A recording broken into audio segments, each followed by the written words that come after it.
1980 সালের পর এপ্রিলের শেষ দিন শহরের উষ্ণতম দিন ছিল বঙ্গে। হিটওয়েভ থেকে এখনো রেহাই পাওয়ার কোনো সম্ভাবনা নেই জানাচ্ছে আবহাওয়া দফতর। তবে সপ্তাহের শেষে এই যন্ত্রণা থেকে সাময়িক মুক্তির সম্ভাবনা রয়েছে।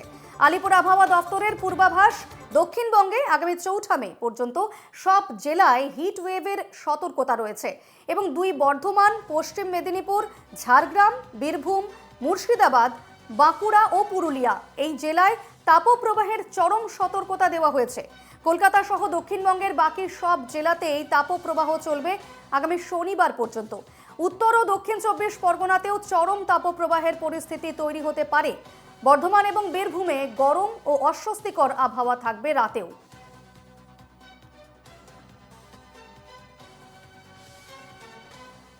গরমের সব রেকর্ড একেবারে ভেঙে চুরমার করে ফেলেছে পশ্চিমবঙ্গ।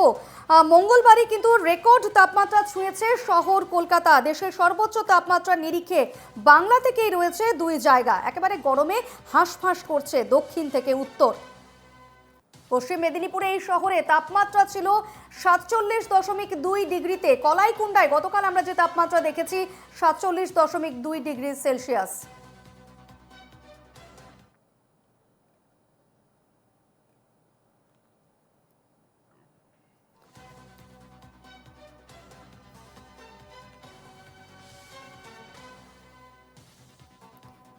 এই মুহূর্তে আমাদের সঙ্গে সরাসরি রয়েছেন আমাদের 4 প্রতিনিধি। একদিকে রয়েছেন সাধন রুজ দুর্গাপুর থেকে, রক্তিমা রয়েছেন জাজেস ঘাট থেকে এবং আমাদের সঙ্গে অপর প্রতিনিধি রয়েছেন পুরুলিয়া থেকে বুদ্ধদেব পাত্র। প্রথমেই যাব রক্তিমা তোমার কাছে। রক্তিমা, অস্বস্তিকর গরম, একেবারে গরমে হাঁসফাঁস করছে গোটা বঙ্গ। দক্ষিণ থেকে উত্তর কোথাও স্বস্তি নেই। কি ছবি এই মুহূর্তে জাজেস ময়দানে?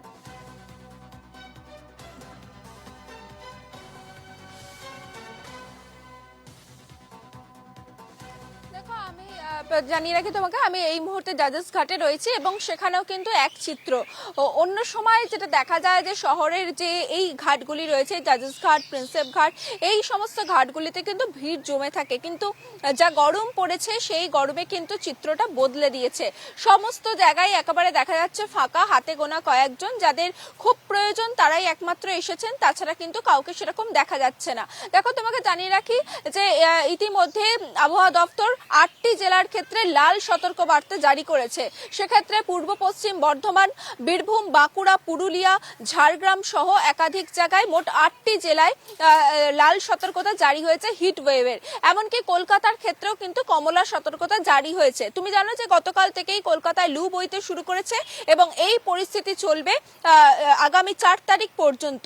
4 তারিখ পর্যন্ত দক্ষিণবঙ্গের সব জেলাতেই কিন্তু হিট ওয়েভের সতর্কতা রয়েছে এবং একই সঙ্গে কলকাতার ক্ষেত্রেও কমলা সতর্কতা জারি হয়েছে গতকাল থেকেই এবং সেই সতর্কতা থাকছে আগামী 4 তারিখ পর্যন্ত।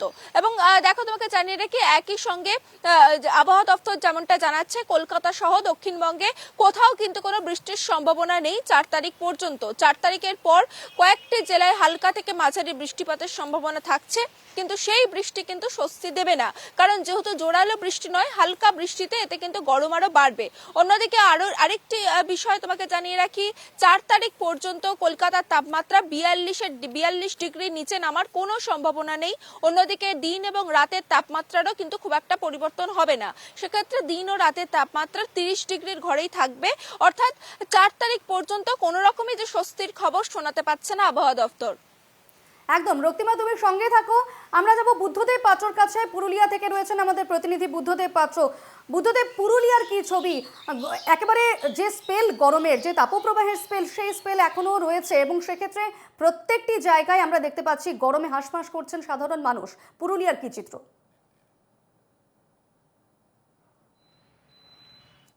তাপমাত্রা সকাল 8টা থেকে একবারে গনগনে রোদ, তার সাথে যে তাপদাহ চলছে তাতে নাজেহাল দশা এবং এই মুহূর্তে তাপমাত্রার পারদ 41-এর কোঠায় পৌঁছে গেছে এবং যেটা জানা যাচ্ছে আজও হয়তো 43 ক্রস করে যাবে।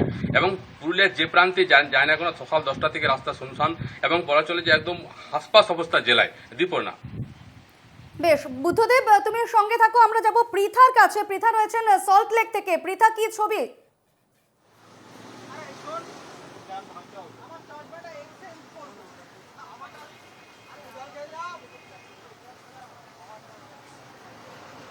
দেখো সল্টলেক একটা অন্যতম ব্যস্ত এলাকা।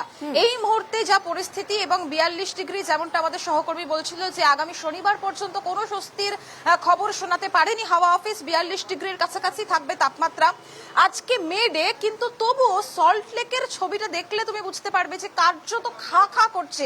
সাধারণ মানুষের আনাগোনা কিন্তু অনেকটা কম, অর্থাৎ মে ডে হলেও এই সময় অন্যান্য দিন সল্টলেকের মতো ব্যস্ত জায়গায় এই বাস স্ট্যান্ড, সেখানে যে সাধারণ মানুষের আনাগোনা থাকে সেটা নেই। একটা অভিনব জিনিস তোমাকে দেখাবো যে বিধাননগর পুলিশ কমিশনের আন্ডারে নবদিগন্ত যে ট্রাফিক গার্ড, তাদের পক্ষ থেকে জলের আর বাতাসার ব্যবস্থা করা হয়েছে। অর্থাৎ যা প্রচন্ড গরম, যেভাবে তাপপ্রবাহ চলছে কলকাতায় এবং সাধারণ মানুষকে বেরোতে হচ্ছে কাজে, সেই জায়গায় দাঁড়িয়ে নবদিগন্ত ট্রাফিক গার্ডের পক্ষ থেকে এই বাতাসা, আমি আমার চিত্র সাংবাদিককে বলবো দেখাতে, বাতাসা এবং জলের ব্যবস্থা করা হয়েছে।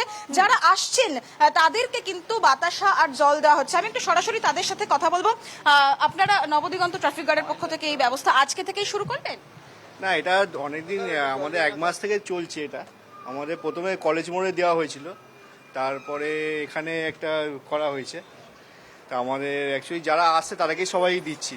যারা গরমে যারা আসছে তাদের আসছে, রাস্তা তো বেরিয়ে ফাঁকা হয়ে গেছে, তো যাই হোক যারা আসছে তাদেরকে আমরা জল বাতাসা দিচ্ছি। একদমই। এবং যারা আসছেন, যারা বাইক আরোহী রয়েছেন তুমি দেখতে পাচ্ছ, বা যারা সাধারণ নিত্যযাত্রী আসছেন, তারা এখানে দাঁড়াচ্ছেন। এই গরমে যেটা জল সব থেকে বেশি প্রয়োজন, সেই জল তারা খাচ্ছেন। এই যে জল বিভিন্ন জায়গায় দেখা যাচ্ছে যে বিধাননগর কমিশনারের পক্ষ থেকে এটা করা হয়েছে, নিশ্চয়ই এটা তো স্বাভাবিকভাবে উপকার হচ্ছে। অবশ্যই উপকার হচ্ছে, এটা খুব ভালো হচ্ছে। আমার মানুষের কথা বলতে যে অনেক ভালো কাজ করছে। একদম। ফলে তো বুঝতে পারছো যে এইরকম একটা উদ্যোগ নেওয়া হয়েছে বিধাননগর কমিশনারেটের পক্ষ থেকে, যে একদমই। যারা আসছেন এই তীব্র গরমে, এটা যেহেতু বাস স্ট্যান্ড, এখান থেকেই সাধারণ মানুষ তারা বাস ধরেন এবং বিভিন্ন জায়গায় যান। যদিও অন্যান্য দিনের থেকে চিত্রটা একদমই আলাদা, ছুটির দিন হলেও যে সাধারণ মানুষের আনাগোনা এই সময়, একেবারে